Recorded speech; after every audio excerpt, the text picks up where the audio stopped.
Queridos irmãos, queridas irmãs, então esse vídeo é de número 107.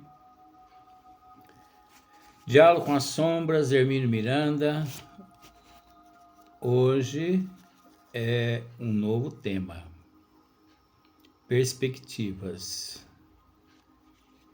Então Hermínio Miranda começa dizendo assim: o que acontece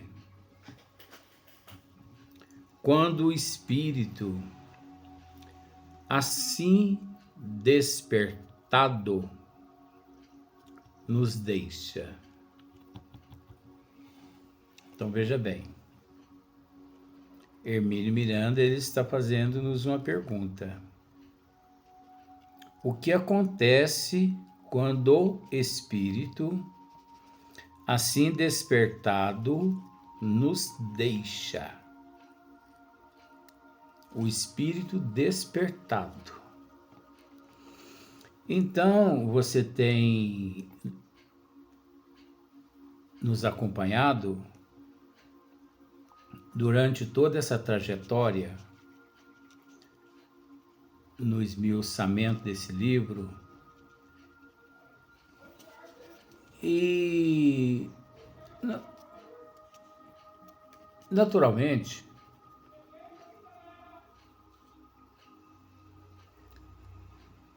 você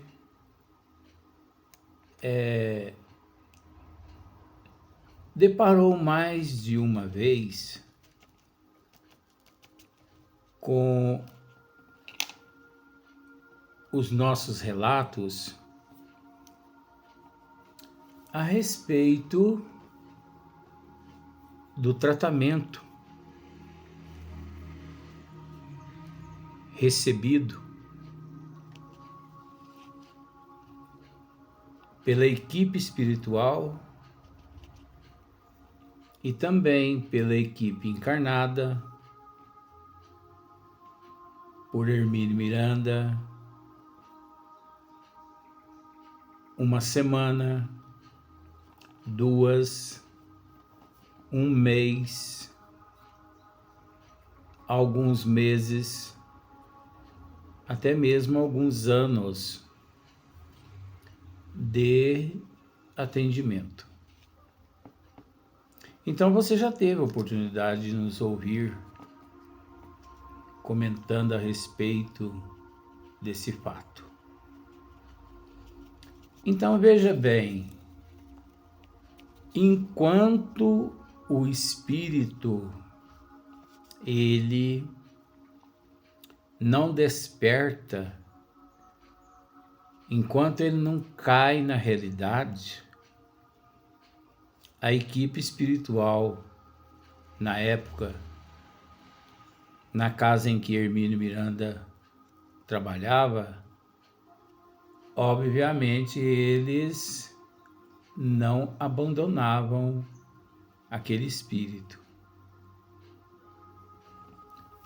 pois eles assistiam o espírito desde o primeiro dia até o último dia, e milhões de formas de recursos eram encontrados, empregados, justamente para que o espírito pudesse acordar, despertando para a realidade. Então, mas chega um momento em que o espírito, depois de alguns meses, depois de alguns anos, sendo assistido por aquela equipe de encarnados e também de desencarnados, ele acorda, ele desperta. E quando ele desperta, aí a responsabilidade já não é mais dos médiuns e nem do doutrinador. Aí esse espírito ele já é levado para outros departamentos, e nesses departamentos ele continua sendo assistido, estudam, trabalha e reprograma a próxima ou as próximas reencarnações. Olha só, o que acontece quando o espírito, assim despertado, nos deixa? São muitos os caminhos que se abrem diante dele. O espírito despertado, são muitos os caminhos que se abrem diante dele. Geralmente é levado a um local de repouso e tratamento perispiritual e mental. Aí você pode me perguntar assim: ora, mas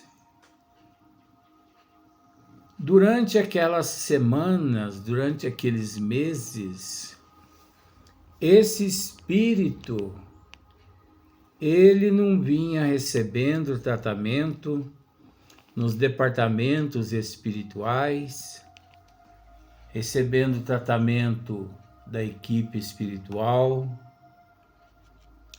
nos departamentos? Eu posso dizer para você que sim. A espiritualidade nunca que deixa de assistir quem quer que seja. Mas é preciso entender uma coisa, que durante o tratamento de semanas e de meses e até anos ali levado pela equipe espiritual à casa espírita, e através das manifestações no campo vibracional dos médiuns, aquele espírito ou aqueles espíritos, eles encontravam-se tão intoxicados, mas tão intoxicados, que ao mesmo tempo mergulhados numa situação cataléptica, mergulhados numa situação de amnésia, mergulhados num sentimento, mergulhado em sentimentos de ódios, mágoa, revolta, raiva, orgulho, egoísmo, inveja, ciúmes, que durante esse período todo,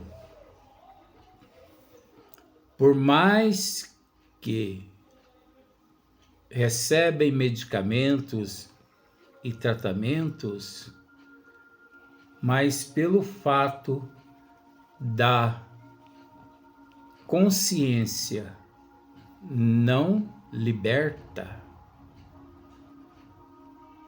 é natural que esses espíritos, eles nem percebem o gosto do medicamento.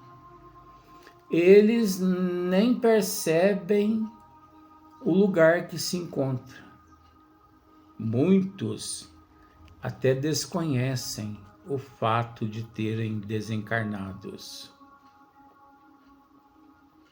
É aquele processo letárgico, é aquele processo cataléptico.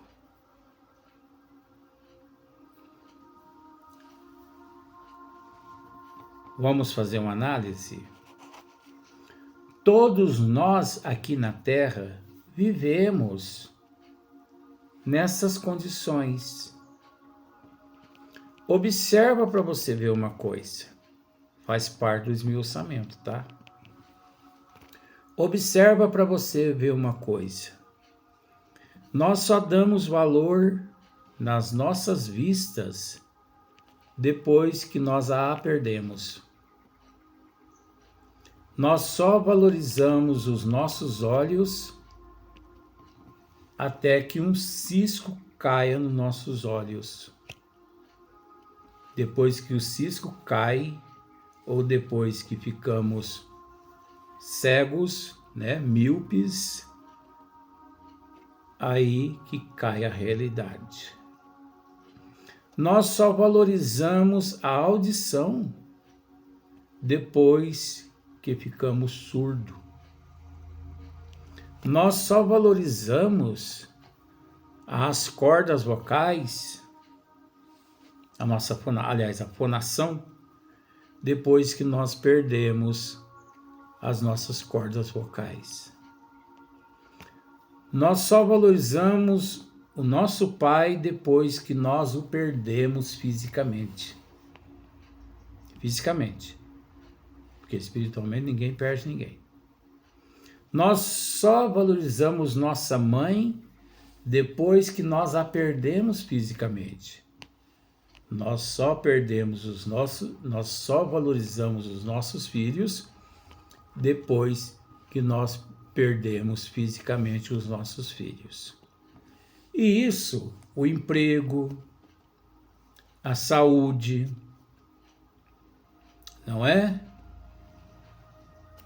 Nós só valorizamos o nosso coração depois que o médico constata que estamos com um probleminha no coração.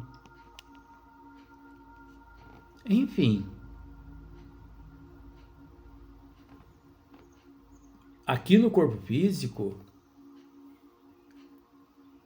permanecemos constantemente num estado cataléptico, num estado letárgico, num estado de amnésia, 24 horas. Quando só valorizamos quando perdemos.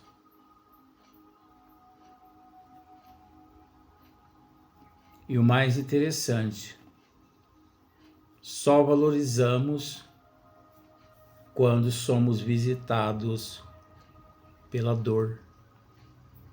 A dor, 99%, a dor, ela nos dá um chacoalhão, não é? Nós nos lembramos de ir ao dentista quando aparece uma dor de dente. E assim sucessivamente. Mas depois que toda essa tempestade passa, obviamente desfrutamos. Aquele que age com prudência, com bom senso, e respeita o filho, a mãe, o pai, o parente, o amigo, a amiga, os olhos, trata preventivamente dos olhos, do ouvido, das cordas vocais. Esse vive em estado de êxtase. Aqueles que batem os olhos no horizonte e vê aquela perspectiva. Aqueles que batem os olhos nas árvores e vê Deus na natureza, nas montanhas.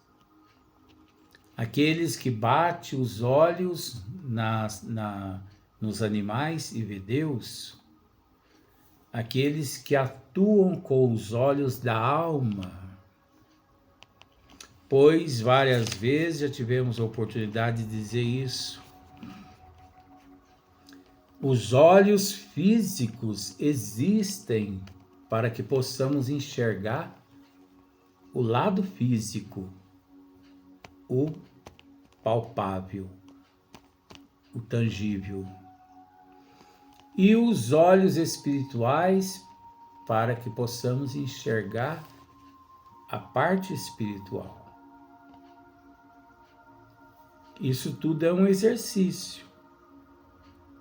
Precisamos exercitar a nossa visão espiritual. Então é natural que o indivíduo, em meio ao sofrimento, em meio à dor,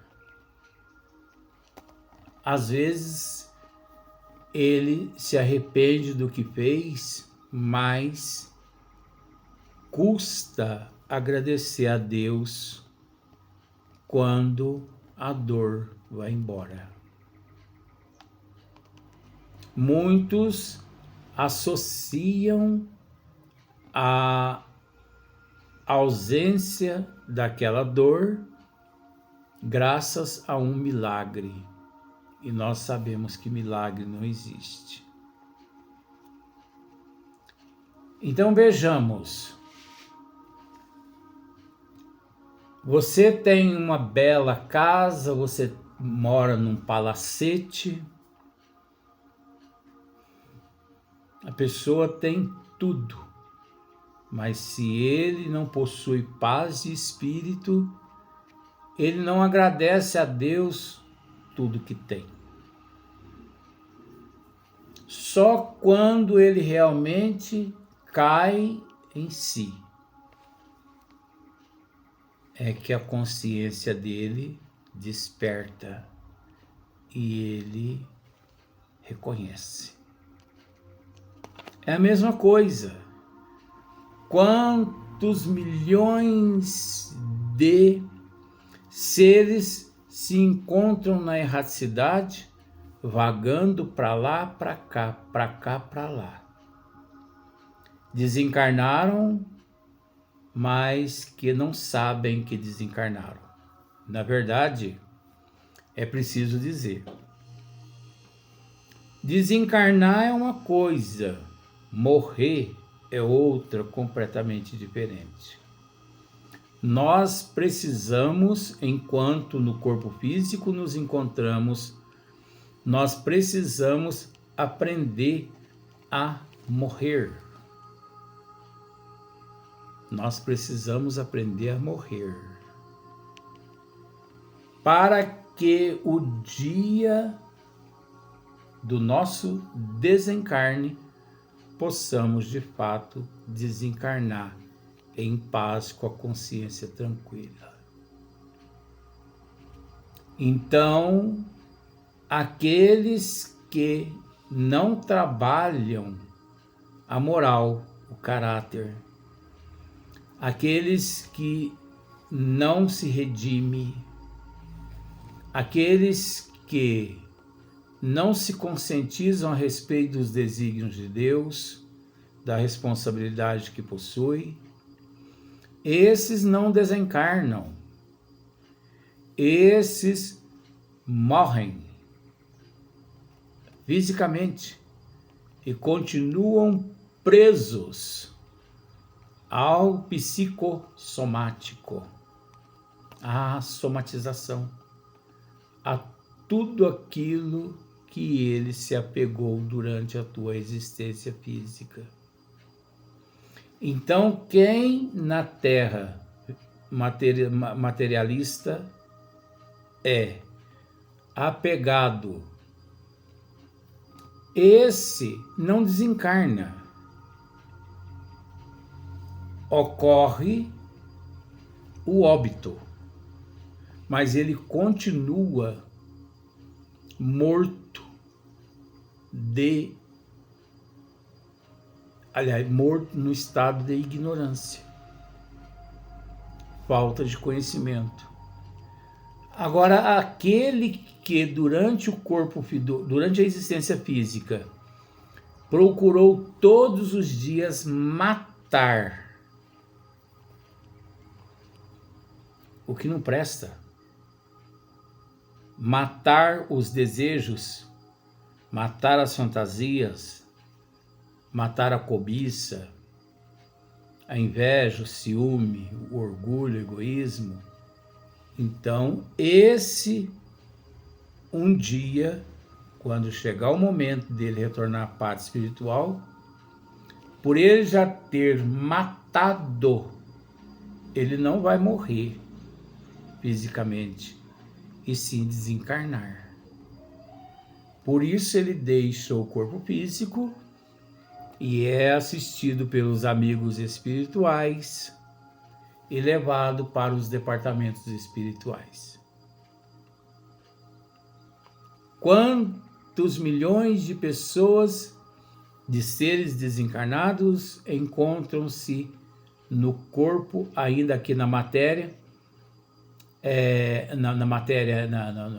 no plano físico, equivocados, intoxicados, bebendo, fumando, praticando sexo, tudo como se nada tivesse acontecido.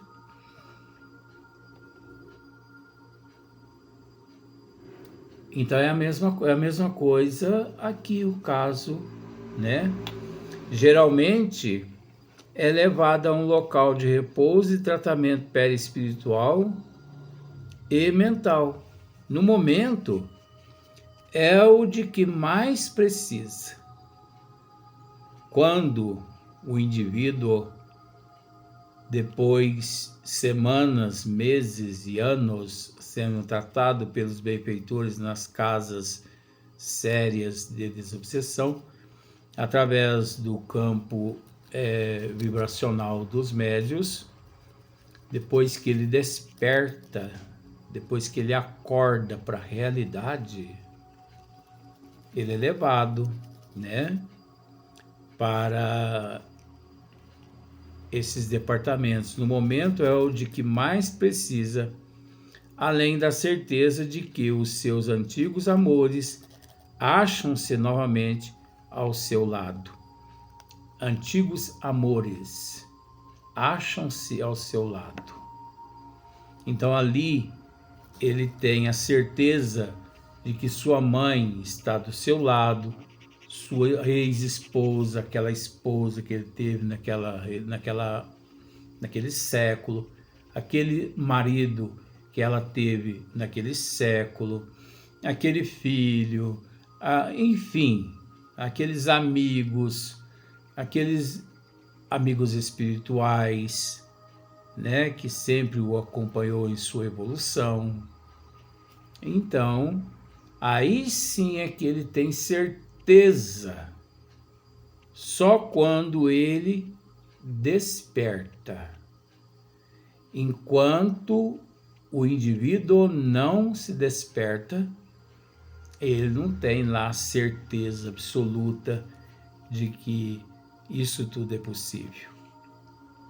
Então, ao seu lado, com o mesmo carinho de antigamente, de sempre, trabalhadores espirituais competentes levam-nos para o repouso e a reeducação.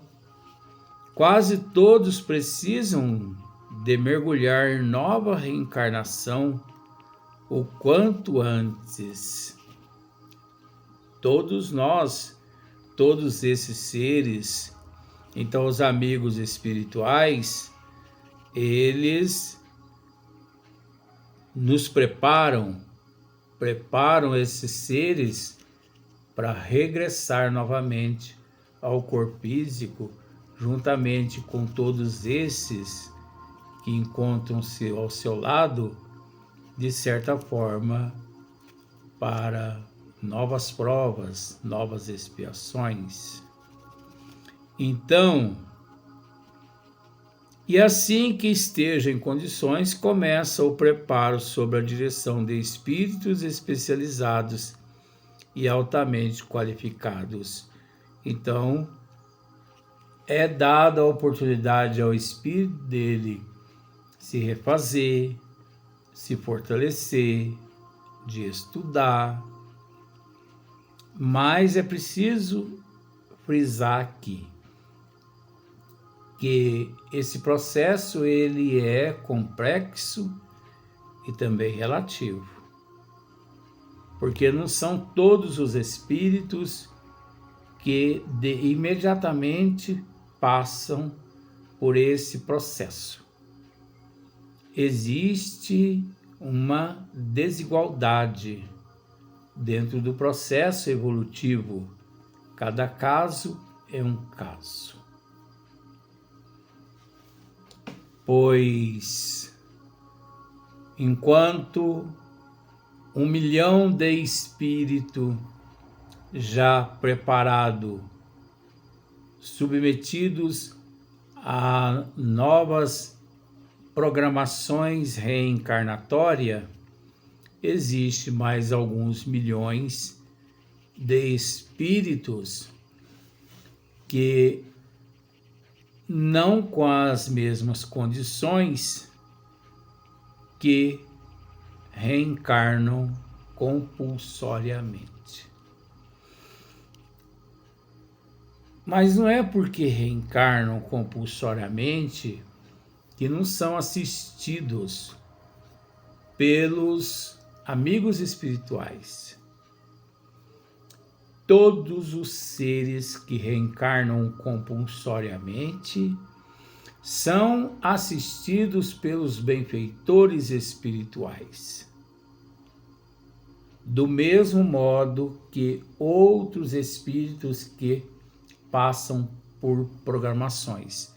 A diferença do processo compulsório é que aquele que reencarna compulsoriamente, ele não tem o direito, olha só, ele agiu tão contrário, ele denegriu tanto os desígnios de Deus, ele prejudicou tanto a sua evolução e a evolução de outros seres, que ele não tem o direito de opinar, de exigir, de cobrar da espiritualidade maior. Eu quero nascer em Paris, eu quero ser fulano, eu quero ter isso, eu quero ter aquilo, Ele apresenta uma lista imensa aos benfeitores espirituais. Vamos fazer assim só para você entender. E os benfeitores espirituais falam assim, ó, infelizmente, nesta você não tem o direito de exigir nada. E sim, só obedecer. Luiz, mas e o livre-arbítrio, que é o direito de escolha? Nesse caso, nem o livre-arbítrio desse indivíduo, naquele instante, continua ativo. Não vou dizer que ele é desativado, não. Mas ele não tem o direito de pedir, de exigir nada. Então, tá aí a reencarnação compulsória. Vai ter que se sujeitar.